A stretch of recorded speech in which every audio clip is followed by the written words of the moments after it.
A série John Wick é uma surpresa desde o início, né? O primeiro filme, obviamente, não foi criado para ser... Ninguém imaginou que esse é o início de uma franquia.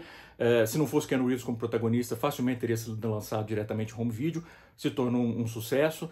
O segundo filme faturou mais ainda, o terceiro mais ainda, e o quarto agora tem uma escala quase que épica, um filme de quase 3 horas de duração, que se passa em vários continentes, sequências de ação em volta de vários pontos marcantes ao redor do planeta. E é um filme bom, para começar, é um filme que é muito mais bonito do que ele tinha direito de ser. Eu tô falando plasticamente mesmo, esteticamente, o filme é lindíssimo.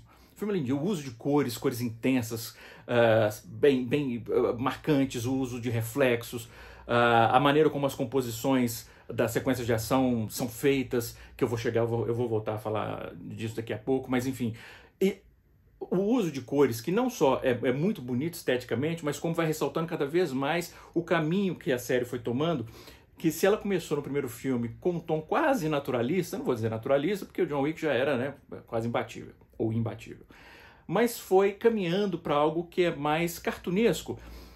E quando eu falo cartunesco, não é no sentido pejorativo, é no sentido de abraçar o absurdo, abraçar a fantasia cada vez mais.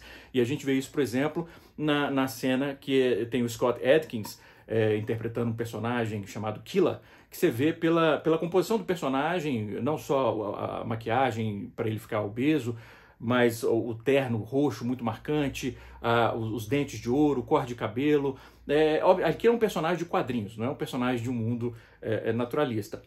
E à medida que John Wick foi abraçando cada vez mais o absurdo, a série foi se tornando melhor e melhor. Porque apesar de abraçar o absurdo de um ponto de vista de universo, e aqui no quarto filme ele expande a mitologia ainda mais, ele é absurdo no seu universo, mas as sequências de ação ele tenta ancorar o máximo possível em algo que seria plausível. É claro que não vou dizer que é algo completamente plausível, porque você vê gente sendo arremessada, batendo em carro, arremessado, John Wick pula de um monte de altura, é praticamente invencível. Mas eu digo da maneira como as sequências de ação são concebidas. Por exemplo, uma longa batalha que acontece no espaço com vários vitrais, com ilustrações japonesas, e que tem o Donnie Yen, que faz um matador cego, e que meio que remete ao Zatoichi, não sei como pronunciaria, enfim, que eu também escrevi sobre o Zatoichi, do Takashi Kitano, mas que é um personagem que vem desde a década de 60, é uma lenda no imaginário japonês.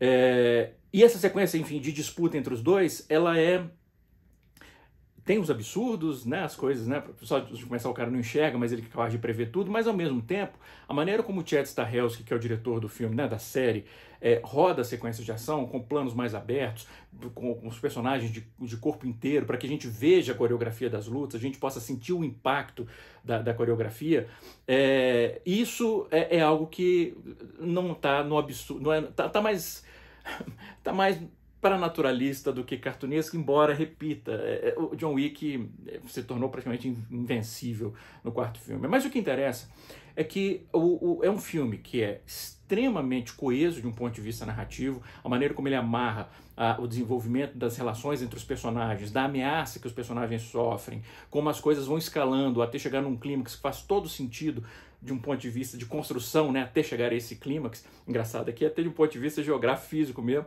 né, usando a escadaria da Basílica do Sagrado Coração.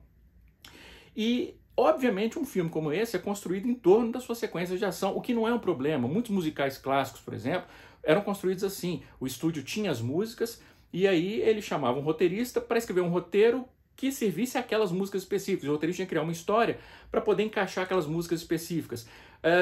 Vários filmes de ação também são pensados dessa maneira. Depois que eu publiquei a minha crítica, eu publiquei uma crítica sobre John Wick no Cinema em Cena, eu li uma entrevista do Chad Stahelski dizendo que quando ele foi, por exemplo, estava procurando locações em Paris, eles foram na Basílica do Sagrado Coração, e ele enfim, o supervisor dos dublês, e eles viram a escadaria e na mesma hora falaram, tem que ter uma cena aqui. Quer dizer, antes do roteiro eles já pensaram, tem que ter uma cena nessa escadaria. E é isso que eu quero dizer. Vão construindo as cenas para encaixar os chamados set pieces, né? As sequências que poderiam funcionar isoladamente do filme, quase que como pequenos filmes, que tem começo, meio e fim. A do Arco do Triunfo é outra.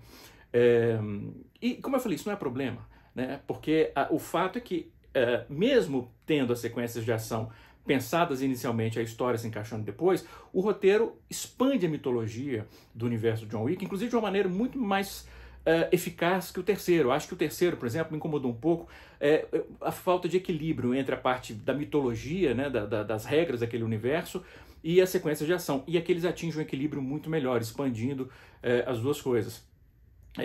Aí tem a figura do anunciador, né, vivido pelo Clancy Brown, que é um ator que eu admiro pra caramba, é um coadjuvante profissional, mas enfim. E é um filme que não... O que pode nos levar a uma outra discussão, que é uma discussão sobre o preconceito com que o gênero de ação é visto. Não só, podem achar que é pela crítica, mas não é só pela crítica, é na própria indústria, tanto que raramente um filme de ação é indicado a melhor filme.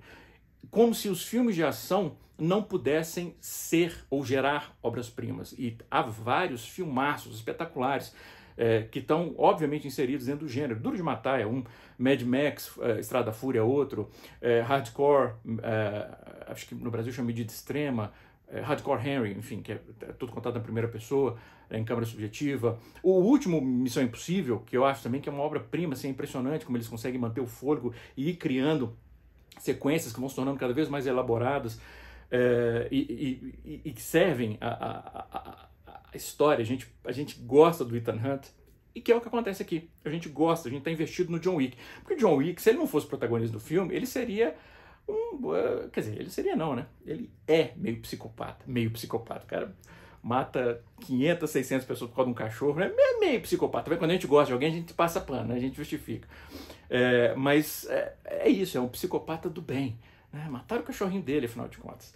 E eu gostei muito do John Wick 4, saí empolgado do cinema. É bom você ver um filme que ele tem audácia, né, inclusive, como eu coloquei na crítica, de iniciar a narrativa com uma referência ao Lawrence da Arábia, né, termina com uma referência aos Selvagens da Noite, e tem quase 3 horas de duração e funciona.